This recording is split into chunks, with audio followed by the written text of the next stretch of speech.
Eu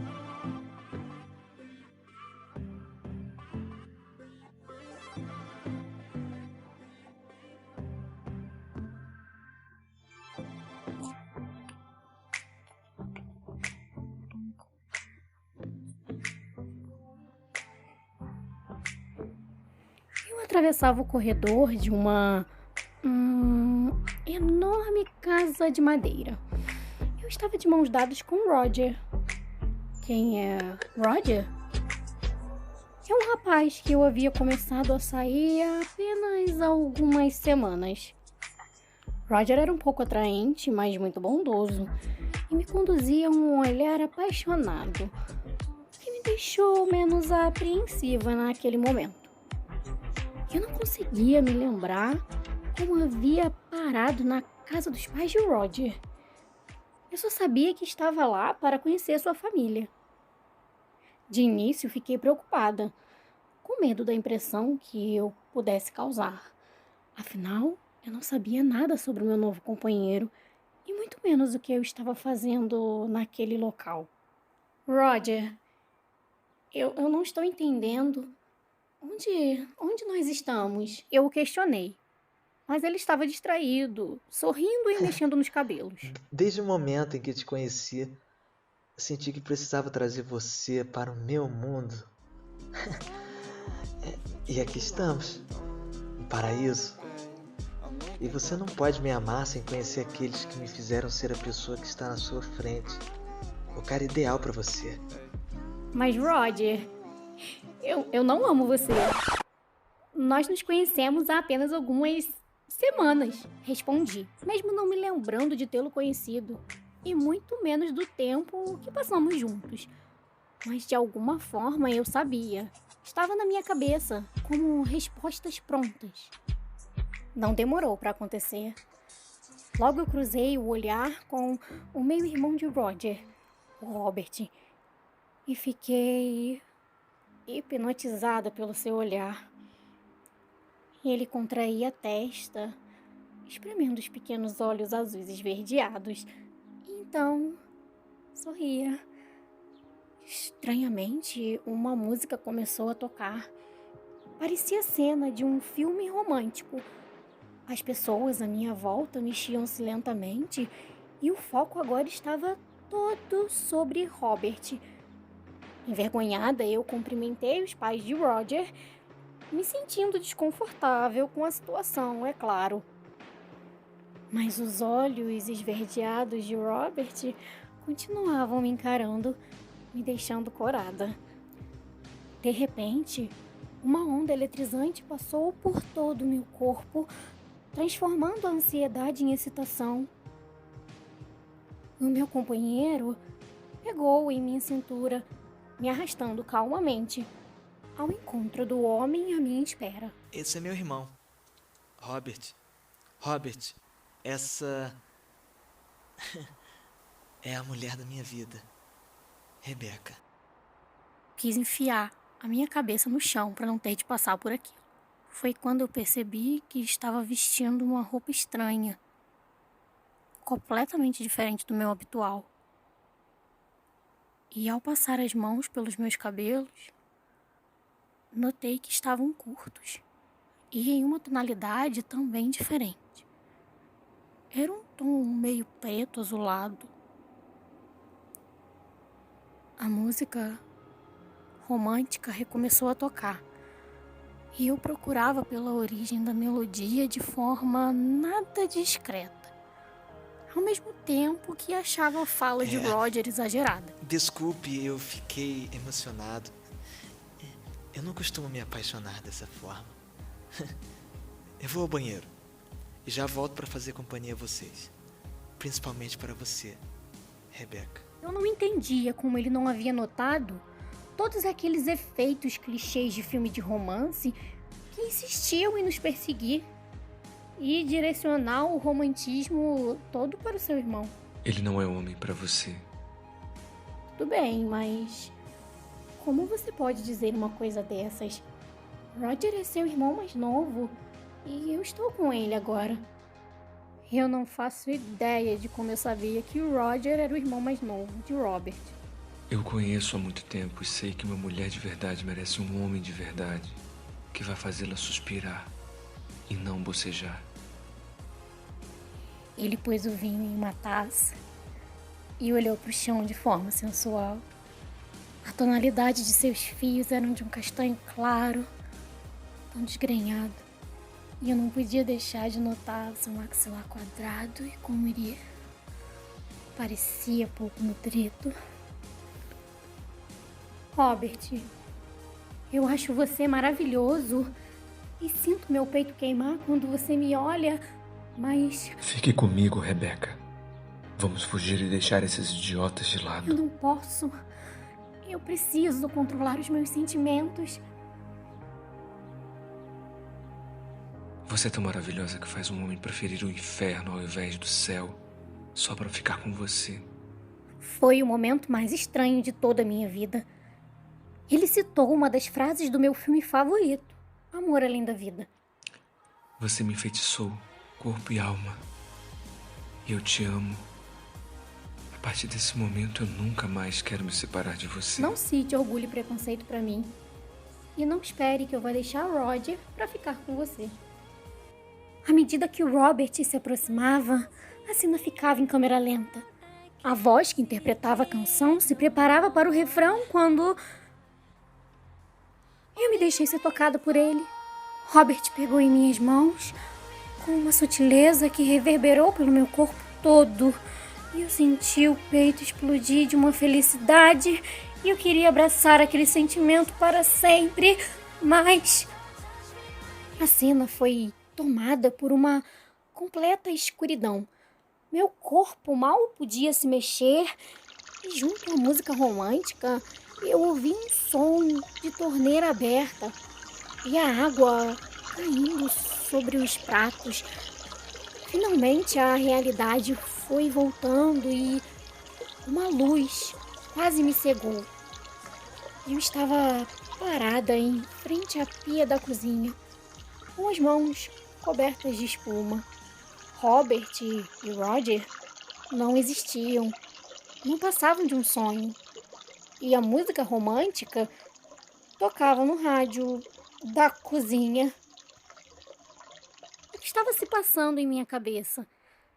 Eu não estava cansada e muito menos exausta emocionalmente. Não existia uma explicação lógica para ter adormecido enquanto lavava a louça. Passando em frente a uma banca, eu reconheci um dos rostos estampados em uma revista de fofoca. Aquele era o Robert. Apanhei a revista com fúria e li com atenção a legenda da fotografia.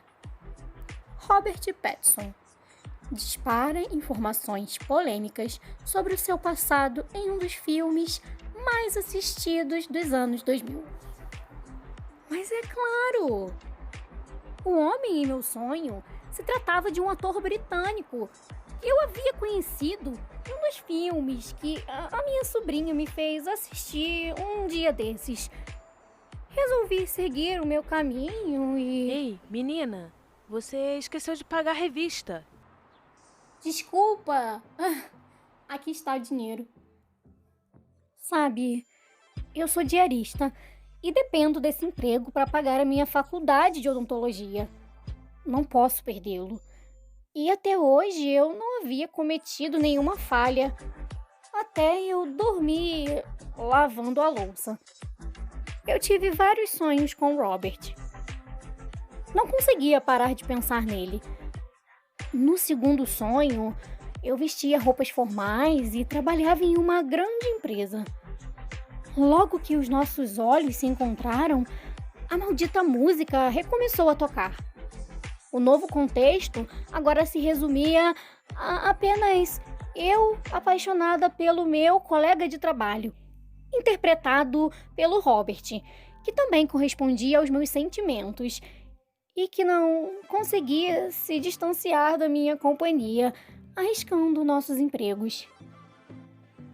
Desde o segundo sonho, eu não tomava mais nenhuma decisão no meu dia sem antes imaginar Robert dizendo alguma frase clichê de filme de romance, O como... coração de uma mulher é um oceano de segredos. E, nesse caso em especial, costumávamos dizer a origem da frase ao mesmo tempo, sorrindo carinhosamente. Titanic.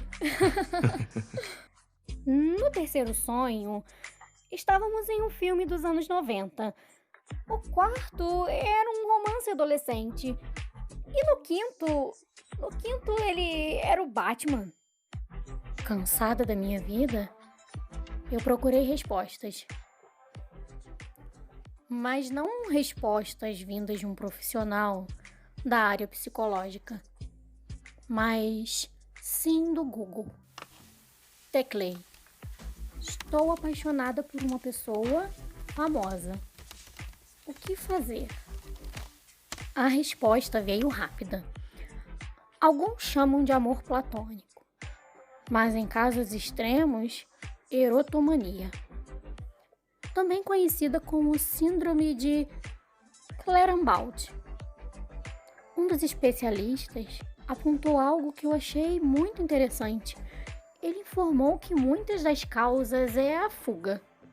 Amar o ídolo pode ser amar o que ele representa e a imagem perfeita que ele passa. Mas eu não sinto isso. Eu e Robert não temos nada em comum. Eu não gosto da forma como ele se veste, nem dos filmes que ele curte. Eu odeio o jeito como ele parece despenteado e suado. E assisti a apenas 2 filmes desse ator em toda a minha vida. Então, por que eu continuo alucinando com ele? E a forma como ele conduz uma conversa. Eu era um caso perdido e já estava começando a aceitar.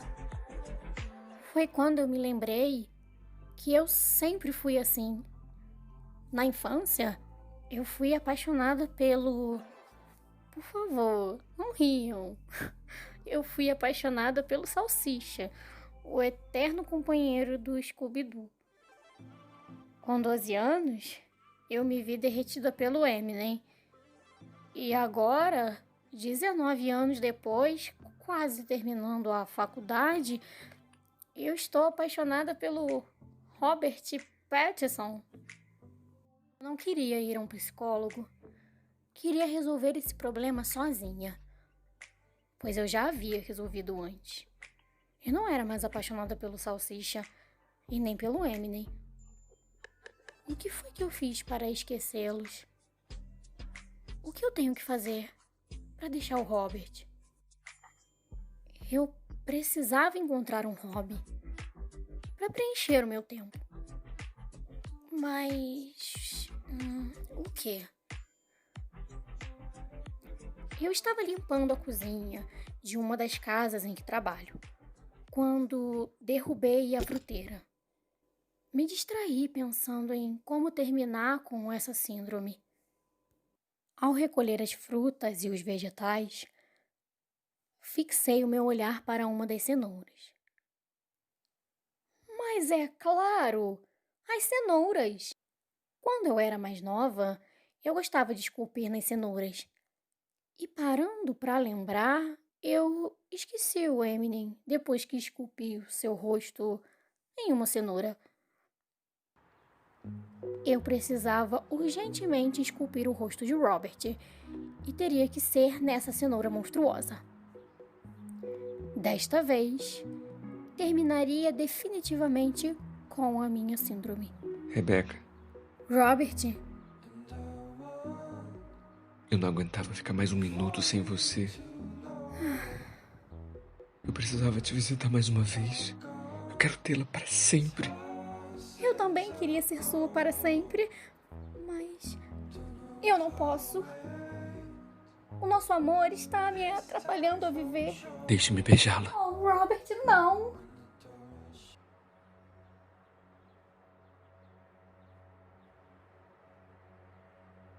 Você é incrivelmente forte e rápido. Sua pele é pálida e muito gelada.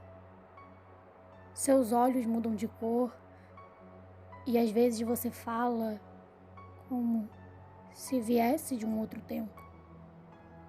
Você não come nem bebe. Você não sai ao sol. Quantos anos tem? 17. Há quanto tempo você tem 17 anos? Muito tempo. Eu sei o que você é. Então diga. Alto e claro. Diga. Uma cenoura? O quê? E assim eu lhe mostrei a cenoura na qual havia esculpido seu rosto. Está tudo acabado, Robert. E agora eu vou conseguir te esquecer. Não. Não. Você não vai me esquecer. Isso não pode estar acontecendo. Eu vou mudar de aparência como eu sempre fiz. E sempre estarei na sua mente. Mudar de aparência? Naquele momento, a voz de Robert mudou. E seu rosto também. Não era mais ele. Era o... Roger! O que você está fazendo aqui? Desde o momento em que eu te conheci, senti que precisava trazer você para o meu mundo. A primeira vez que me aproximei de você, eu esqueci o que eu ia falar. Foi a sua beleza que me deixou bobo. Desculpa. Como estava falando, eu tive que me transformar no Salsicha para te ver. Depois, no Eminem. Agora, no Robert Pattinson. E eu me transformarei em qualquer coisa. Você não está entendendo, Roger. Eu não te amo. E pode se transformar em quem quiser, que eu vou esculpi-lo em uma cenoura gorda e feia Não. todas as vezes. Não. Não. Não! É isso que eu sou pra você? Uma cenoura nojenta? Não, você é uma doença. E nada mais. E eu estou te dando um pé na bunda. Tchau, tchau. E foi assim que aconteceu. Eu me curei esculpindo seu rosto em uma cenoura. Foi tão bom poder sonhar e não vê-lo em meus sonhos. E nem ouvir sua voz recitando frases de filmes e livros.